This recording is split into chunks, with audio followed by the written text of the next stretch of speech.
And here we are, ladies and gentlemen. Welcome to the final of the Jumpstart series. One that, out of all of them, I have been excited the most to see out of all of them, as it was from one of my favourite new authors that never really got that chance to start, which is the creator of Iron Knight, which was a previous series that unfortunately Jump cancelled very on that was fantastic, and now he has come back with a brand new series known as Red Sprite, and the first chapter is finally out, so I'm definitely going to give you my impressions on this first chapter right now. So our main character is Tatsu Tramp, who is a little kid alongside with some other kids in an orphanage, and from what we get to see and all that is that they were like a part of the Adenia Kingdom, which they're in this abandoned cathedral with like a bunch of the other kids, and their main like what person looking after him, like Duran, who's got this big massive scar, and he's like telling them around about like this is how the world works around here, and it seems like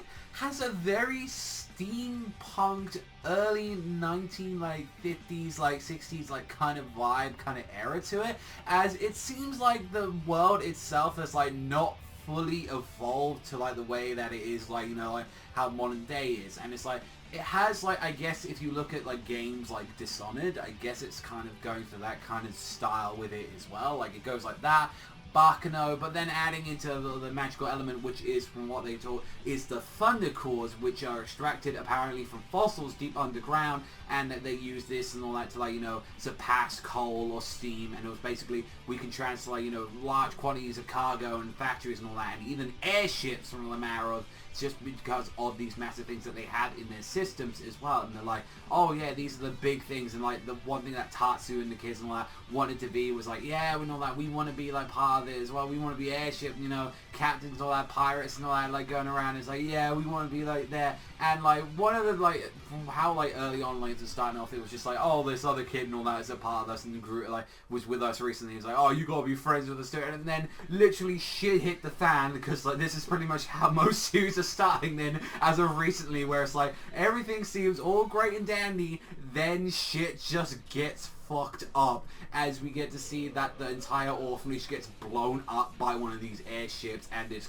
creepy ass motherfucker saying, do you remember me, dears? It's mommy. And it's just like, oh, you've gone so big, everybody, and all that. And it's just like, seeing saying you took away these children and all that, like there are experiments, and it's like you're the one that we were supposed to keep this, and this guy, I think his name Lieutenant Colonel Shepard, and it's just like, how did you even find us? And it's just like this creepy, rapey face from this fucking monster-looking person, where it's just like, we was able to get Mono's electromagnetic waves are stronger than everybody here, and it was just like, basically it was because recently this Duran guy actually rescued Mono, and pretty much that was it was pretty much because of Mono's fault and all that. It's like, oh, they pretty much got let around, and it's just like, I at least appreciate that Tatsu was there trying to fight and saying, leave my friends alone, you have to fight me, the captain. And Duran literally took the blow for this kid and all that, and literally his heart being compressed and all that to be until it's crushed, and he's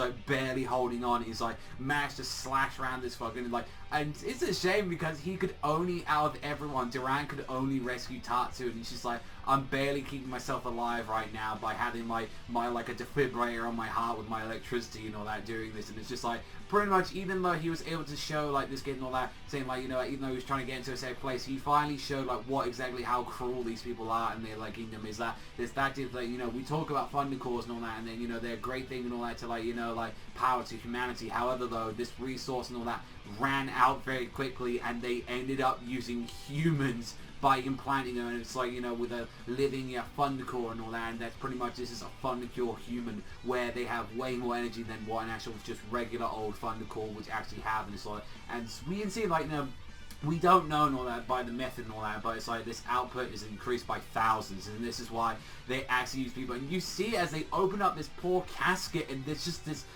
wrinkled, shriveled man just inside of there, just pretty much used as a battery just in there, and it's just like, and that's what you like. You was Tatsu alongside like the 7 other children and all that. It's like you possessed incredible body, like, you know, like in your body is this incredible power within them. And he's like crying. He's just like, you know, like what happens and all that, like, you know, like are gonna happen to us and all that. What about the other kids and all that? It's like they're gonna turn into mummies like him and all that. And it's just like maybe 10 years from now, and that's like, you know, I wanted at least you to be free. And it's just like, I want you to be free, Tatsu. And he's like, no, that ain't free. I don't care if I have to fight the army or the country. I'm gonna save them. And it was kind of an emotional thing when just Durag just started laughing at him and all that. It's just like, you said the exact same, like, and he's like, you said the exact same thing to the guy that rescued me like a very long time ago. And he's just like, this is going to be a bit rough and all that, but bear on, kid, and all that, you know, like, it needs to work and all that to be used in fight. And he's just, what he did, he released all his last bit of electricity left within him and awakened his core. And it was just like, here you go and all that, I want you to live and all that for, like, you know,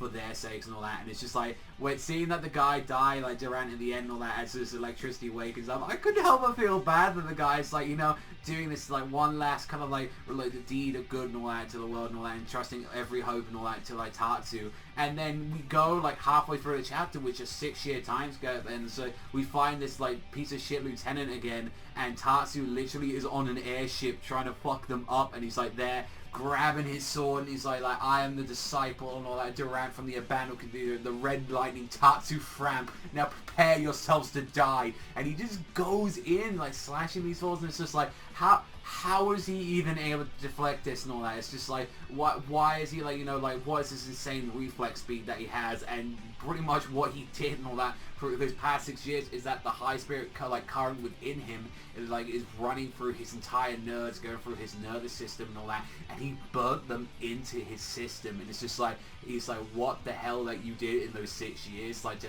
endure this much pain to get stronger is absolutely insane. And you just see him like one panel like in this bath, like just like electrifying it so he can burn it inside his flesh. And I'm like, oh my god, what this kid had to do and all that to like go through this shit. And it's just like, he was just like I don't care and all that, and he just slices up this lieutenant and he's like, tell me and all that, where is all my friends and all that? And he's like, I don't know where everyone else and all that, like, you know, about one of them and all that, since they took the others away from me, but you can find the Mono. And I'm thinking, why is this guy telling about like where Mono is out of all of them? And it's just like, obviously they seem like to be the secondary character and all that. Like, it was like, why are you telling me this information like at all? It's like, if me, I'll be like, no, go fuck yourself, kid, and all that. But you know, it's got to progress the plot, I know, but it's like, just thinking about it, it's like, if you put real life terms into any of these scenarios, it's like, why would I tell you? Why would I tell you anything? It's just like, no, fuck you, die, that's all I care about. And from what we've seen is that Mono is apparently the giant, like, in the engine room. That Mono is, like, the one that's powering that engine at the moment just by itself. And it's just, like, there was, like, a Kenshiro moment when he pulls the sword out of this motherfucker. And it's just, like, you're not going to avenge that guy's death and all that. And they have. And he just pulls his sword, puts it back in the sheath, all anime style. And it's just, his heart explodes because of the electricity they put inside of it. And it's just, like, you will taste the same pain that you feel, like, that you gave to him. And it's, like, this is what you get. And just right at the end of the chapter, which I kind of liked and all that, with Tatsu, which is like, brothers and sisters, choose and all that, like, you can come with me, stand against this inhumanity, and depart on a voyage to join freedom and all that. Let's, like, soar the very skies itself and all that. And it's like, you know, I am the pioneer, like, fun the cool human, and the one and only Captain Tatsu Franta. Like, I kind of like that right at the end. It's like, he actually took the entire ship, and he's just using his entire power to power up this entire ship in general. And I kind of like that. That was a thing that he did and all that. It was like, right at the end, getting like this little heroic speech. And I definitely like this chapter. I think out of all of them that we've had and all that, like the Promised, like Netherlander, you know, like that, we've like had like all of them, like we, especially with like the Love Rush one, and this, I would say this is probably my favorite out of all of them, like that. I definitely, Promised, like one, like that was a really good first chapter. But I definitely think as well. Now, I definitely want to talk about, especially right at the end and all that, is saying, like, does it live up to Iron Knight's, like, first chapter, and also as well the other controversy, which is especially the Bleach stuff about this. Basically, a lot of people are already coming out of this series and all that, and kind of, like, hating it already because they're insinuating that this is the one. Since, like, it came literally after Bleach's last chapter, like, oh, this is replacing Bleach. Oh, it's an action series. That makes sense. Now, I like to point out and all that, like, some of these, like, series like this, like, you know, they can't help themselves and all that. It's like, that just, they just happen to come out and, like, you know, and especially as well when they were pointing out, oh, like, you know, when Love Rush, oh, that came out, that's an Isekai replacement, which it clearly, yeah, that clearly is, and, like, I mean, there's a space in the magazine and they definitely want to let some new stuff, and you know what, if as much as I love the Iron Knight guy, if it meant like this like series had to get delayed another 3-6 months and all that, just so like Bleach could have some more chapters and all that to like probably wrap itself up, I would have done that. Like, you know, like regardless of what and all that. And it's like I think it's a very enjoyable series. I know like this isn't gonna please at all. I know the Bleach fans are gonna feel very empty and very pissed off with this, like regardless. But I still think it's a really good series, and I think like from what we saw in that third chapter, it's really good. Is it better than Iron Knight's first chapter? Well, after reading it again, that was a really dark and twisty, and it felt like that could have been like some next Attack on Titan level kind of stuff, especially, and I definitely really did like what Teppei was going through, and I definitely loved like the transformation of the Iron Knight stuff, and I wish that it brought it back.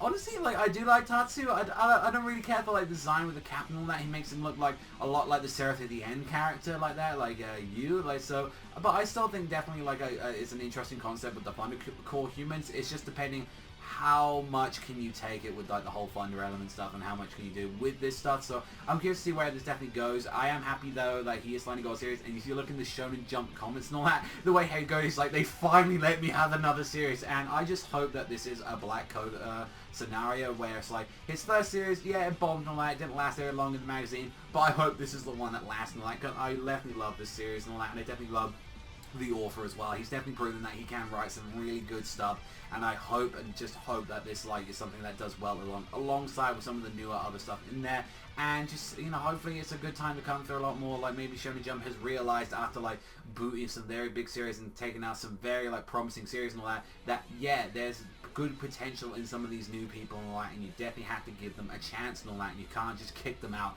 after immediately, and you're like, oh, they ain't doing his numbers, like they ain't doing One Piece numbers, they ain't doing like Bleach numbers, they ain't doing Haikyu, you know, not every series that blows up immediately at the start, so you have to let things build and all that. Let me know what you guys think in the comment section down below. What did you think of the third chapter of Red Sprite and all that? But that's all from me, so thank you very much, which is always, and I'll see you guys though next time.